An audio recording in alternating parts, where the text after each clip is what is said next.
Bonjour, nous allons vous présenter le compte-rendu de TP sur le diapason. On nous proposait d'étudier au cours de ce TP un diapason de fréquence propre 440 Hz qui correspond à la 3. Donc le but de ce TP, ça va être de mesurer des écarts de fréquence et de comparer différentes méthodes pour mesurer la fréquence propre d'un diapason. Donc un diapason, c'est deux branches métalliques qui vont produire des ondes sonores à une fréquence que l'on va pouvoir déterminer avec plusieurs méthodes. Donc au cours de ce TP, on vient capter l'onde sonore qui va être amplifiée par la caisse de résonance du diapason grâce à un micro qui va convertir le signal sonore en un signal électrique qu'on va pouvoir visualiser sur l'Atis Pro.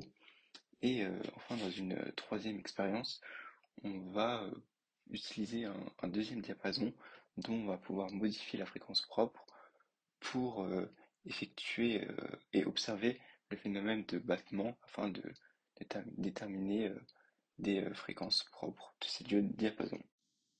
La première méthode pour déterminer la fréquence du diapason, c'est l'étude du sonogramme.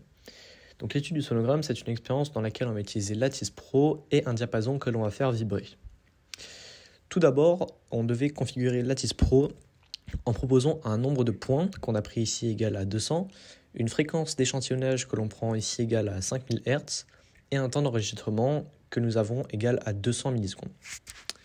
Donc on fait vibrer le diapason et grâce au micro, l'Atis Pro peut relever les données du micro qu'on peut assimiler à une sinusoïde. Et sur l'Atis Pro, on peut utiliser Fourier pour en déduire la fréquence du diapason. Et en utilisant donc Fourier, on a une fréquence du diapason qui est de 440 Hz, ce qui est une valeur cohérente. La deuxième méthode, c'est la mesure par décalage en fréquence. Pour cela, on va s'intéresser au facteur de qualité du diapason. Donc lorsqu'on entend vibrer un diapason, on l'entend à peu près pendant 10 à 15 secondes, et pour 10 secondes et une fréquence propre de 440 Hz, on observe 4400 oscillations, ce qui correspond donc à un facteur de qualité de 4000 Hz.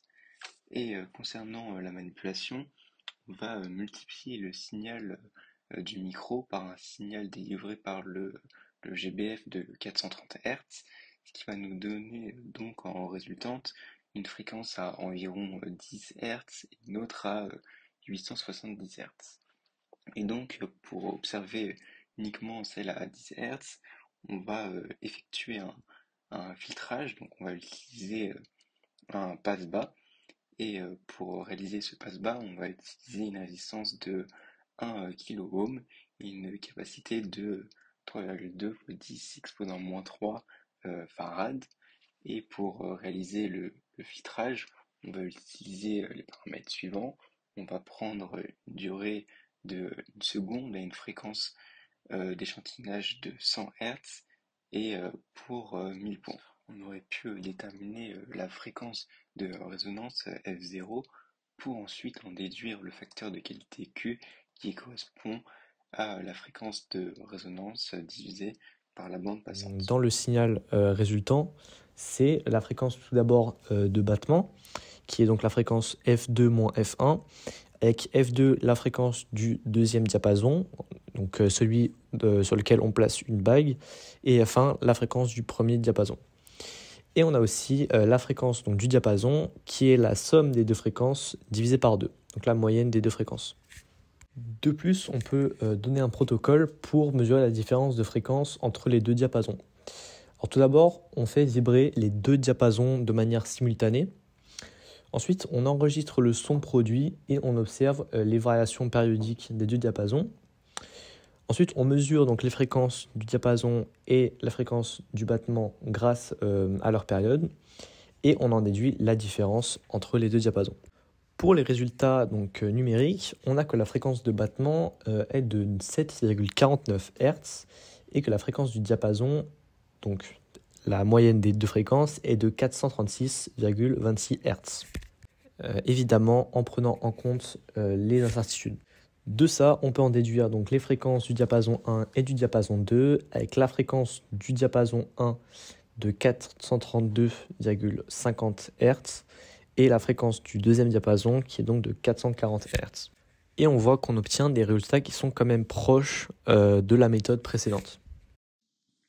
On va finalement s'intéresser à caractériser les différents écarts qui sont entre nos mesures expérimentales et la valeur de 440 Hz annoncée par le constructeur.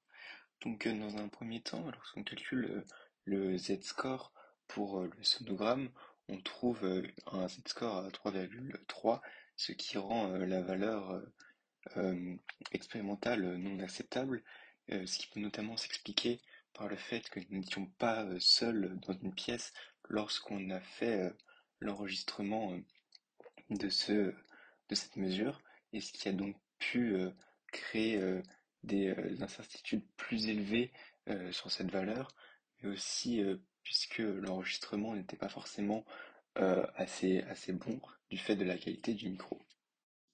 Ensuite, lorsqu'on calcule l'écart normalisé avec la valeur théorique pour la méthode d'ébattement, on trouve un écart normalisé nul, ce qui montre que cette méthode est bien plus précise que celle sur le sonogramme. Merci de nous avoir écoutés.